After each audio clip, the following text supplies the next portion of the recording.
Olá, vamos estudar hoje, dando sequência aos pré-socráticos. Vamos entrar numa fase agora que é os pitagóricos, né? O pitagorismo, né? Ou Pitágoras, né? Vamos estudar essa fase da filosofia pré-socrática, extremamente importante, que vão ter grandes desdobramentos dentro da filosofia moderna, contemporânea, dentro da matemática, enfim, dentro das várias áreas que Pitágoras e os pitagóricos realmente se interessaram, realmente aprofundaram e meditaram com profundidade esses assuntos. Bom, Pitágoras, filho de Minisarco, né?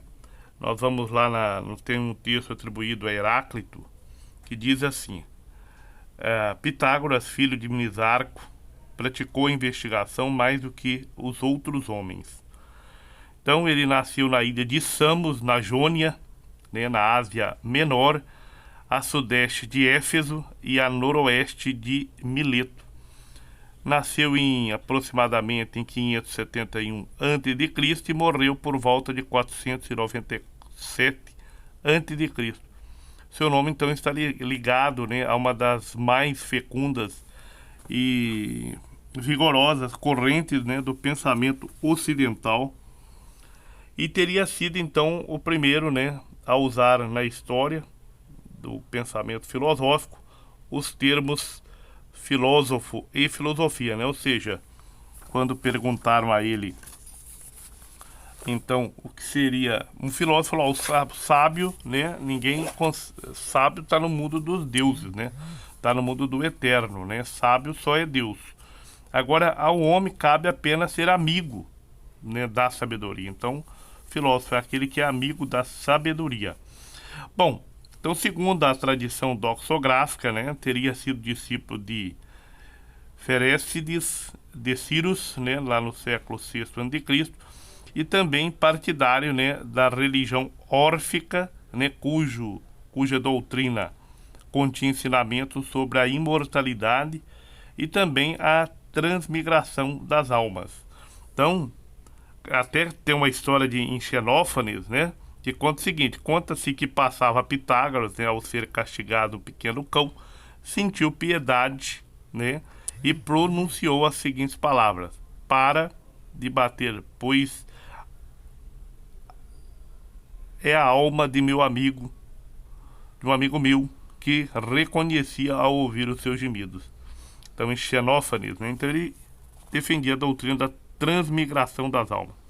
Isso aí, futuramente, nós faremos mais vídeos sobre Pitágoras. Nós vamos descer especificamente em cada detalhe, né, daquilo que defendia tanto Pitágoras, depois os pitagóricos, principalmente dentro da visão de Mário Ferreira dos Santos, mas não é o caso aqui agora, tá? E por motivos políticos, né, recrudescimento, né, da tirania de Polícrates, Pitágoras emigrou de Samos para a cidade de Crotona, e por volta de 532 a.C., na Magna Grécia, e depois, né, Itália Meridional. Quem nos traz essa informação é Porfírio, né, em vida de Pitágoras.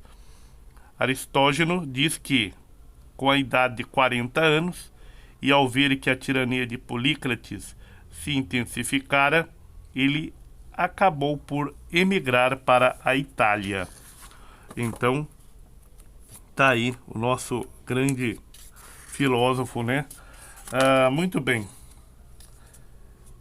Também, colocando aqui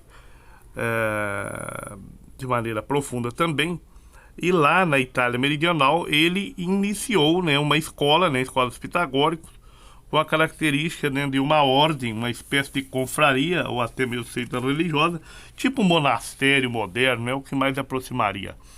Destinada, né, a uma vida comum entre seus membros, também aprimoramento da consciência moral e aos estudos matemáticos e filosóficos. Então, seus adeptos, né, submetiam-se a uma rígida disciplina, no que diz respeito ao silêncio, né, os primeiros 5 anos não podia se falar. Então, as ocupações diárias, a alimentação, a abstinência do vestuário, celibato, né, até o modo particular, né, dedicação aos estudos das ciências, como a música, a matemática, a filosofia. Então, é uma escola muito rigorosa, porém muito profunda, realmente espetacular. Bom, a escola de Pitágoras também atuou de forma ativa no campo político. Então, nós temos, por exemplo, né, quando Diógenes Laércio coloca, emigrou para Crotona, na Itália, e aí, ao legislar para os italianos, ele alcançou renome com os seus alunos. Eram cerca de 300 e também administrava os negócios do Estado, que a Constituição era virtualmente uma aristocracia. Então, os pitagóricos, apoiando então o tradicional partido aristocrático, tornaram-se alvo então de constantes perseguições dos movimentos revolucionários liderados pelos partidários da democracia, tanto no embate dos democratas gregos com os pitagóricos. O democrata grego, numa espécie de socialismo atual, dizia que o problema da sociedade eram as diferenças, né, que tinha entre rendas, né, das pessoas, né? Então, aquelas diferenças de riquezas, né? Uns eram muito pobres, outros muito ricos. Então, aí residia o problema daquela sociedade. Enquanto que Pitágoras dizia que não.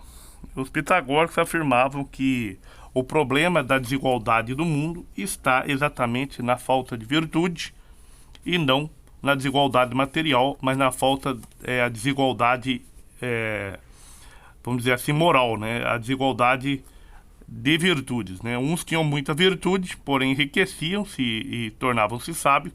Outros, né, infelizmente pela falta de virtude, mesmo tendo, acabava levando uma vida dissoluta e às vezes até perdia o que tinha recebido como herança. Então, os pitagóricos afirmavam que a solução está em se tornar mais virtuoso, né, enquanto que o democrata grego queria apenas que o bolo fosse repartido entre os dos ricos para os pobres. Então, isso tornou-se muito forte a perseguição, né, dos movimentos revolucionários democratas, né, e no auge dos acontecimentos a sede da escola foi invadida e queimada, né, e muitos adeptos foram assassinados e poucos conseguiram fugir. Então, os pitagóricos afirmavam que no conjunto do econômicos, né, que eram os lares, né, as residências, podia ascender ao político somente 3 grupos de pessoas: os santos, os sábios e os filósofos, né? Então, o santo é aquele que trabalhou com máxima virtude, o sábio é aquele que dedicou toda a sua vida à sabedoria, agora tem o conhecimento, e, né, e os filósofos, que é aqueles que ainda não são sábios, porém amam a sabedoria. Somente esses 3 grupos. Bom, muito bem. Pitágoras, quando a sua escola foi queimada, não estava na escola, né? Teria escapado, né? Provavelmente antes desse terrível incidente, e também logo veio a falecer, né? Filolau, né? E também Eurito, né? O primeiro teria sido responsável, né, Filolau, pela inédita divulgação de escritos da escola. Exilaram-se mais tarde em Tebas, né? Podemos destacar ainda mais 2 outros personagens importantes do pitagorismo antigo: Arquitas, né, governando Tarento na segunda metade do século IV a.C., recebeu Platão como hóspede em sua casa em Alquimion, né, Crotona, segunda metade do século VI a.C. Ele era médico, que notabilizou-se pelo fato de ter vinculado a vida espiritual do ser humano ao cérebro, né, ou ter posto, né, o cérebro como sede do pensamento. Isso vai ter desdobramento em Platão, né, no Hiperurano, enfim, né, o mundo das ideias. Bom, realmente. Agora, com relação a Pitágoras, como Pitágoras assim, nada escreveu, né, se o que fez não sabendo, como Pitágoras, então ele também não escreveu nada. Muito cedo, né, a sua figura humana histórica se viu envolta em inúmeras lendas, como vários pitagóricos, e obras dos seus discípulos, né, ocultando ainda mais as suas reais atividades, atribuindo-lhes feitos extraordinários, a gente coloca aqui em Porfírio, né, Vida de Pitágoras, que escreve o seguinte: também Empédocles dá testemunho disso. Fragmento 129, escrevendo a seu respeito. E havia entre eles um homem de raro saber, experimentadíssimo em toda espécie de obras sábias, um homem que conseguira a riqueza máxima da sabedoria, pois quando quer que se esforçasse com todo o seu espírito, via facilmente tudo de todas as coisas que existem, não só em 10, como em 20 gerações de homens. Então, em Vida de Pitágoras, Porfírio nos legou isso. Bom, nós temos, evidentemente, pela tradição doxográfica,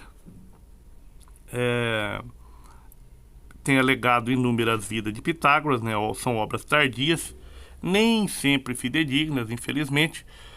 Não nos é possível fixar com precisão dados autênticos e historicamente seguros sobre o mestre Pitágoras. Então, o pitagorismo, como chegou até nós, é a elaboração de distintos homens em épocas distintas, é um longo processo de desenvolvimento realizado em diversas fases, né, e fundamentado em diferentes e variadas contribuições. Então, os pitagóricos praticavam lá um tipo de vida singular, né, tipo um monastério moderno hoje, aquele tipo singular de vida em comum, né? Escreve Platão na República, né, presidindo a um grupo de discípulos íntimos que o amavam pela aspiração da sua convivência e transmitiram um estilo de vida que ainda hoje distingue os pitagóricos de todos os outros, né? O próprio Platão teve a sua fase pitagórica, né? Então, nós temos aí, partilhando igualmente a pesquisa e os exercícios ascéticos próprios da vida pitagórica, hoje nos é possível, impossível, por assim dizer, separar o que realmente foi o venerável Pitágoras, né, o que ele propôs, né, na condição de mestre e que lhe foi atribuído pelos seus dedicados discípulos, além do mais pelo fato de durar tão pouco, né, de durar um tão longo período, mais de meio milênio, torna-se impossível distinguir na escola os verdadeiros autores dessas diversas doutrinas, não é verdade? Então é muito complicado. Daí então a expressão pitagorismo, né, e não Pitágoras, não pitagóricos, né? Então o caminho mais seguro é tentar então reunir essas teses. Nós vamos colocar no nosso vídeo essas teses de origem pitagórica, avaliar o seu impacto, né, dentro da tradição reflexiva grega e constatar então essa influência profunda, principalmente em Platão, em Aristóteles, Sócrates, entre outros, dentro da filosofia, dentro da história da filosofia ocidental. Então, nós vamos parar o vídeo, nossa aula sobre Pitágoras por aqui, para que o vídeo não fique muito longo. E depois continuaremos a partir do exemplo deixado por Aristóteles e vamos seguir dentro do pensamento dos pitagóricos, né? Dentro desse pensamento que é o pitagorismo, uma fase importantíssima do pensamento humano, uma das mais altas possivelmente. Então, um grande abraço a todos, curta e compartilhe e bons estudos. Tchau, tchau.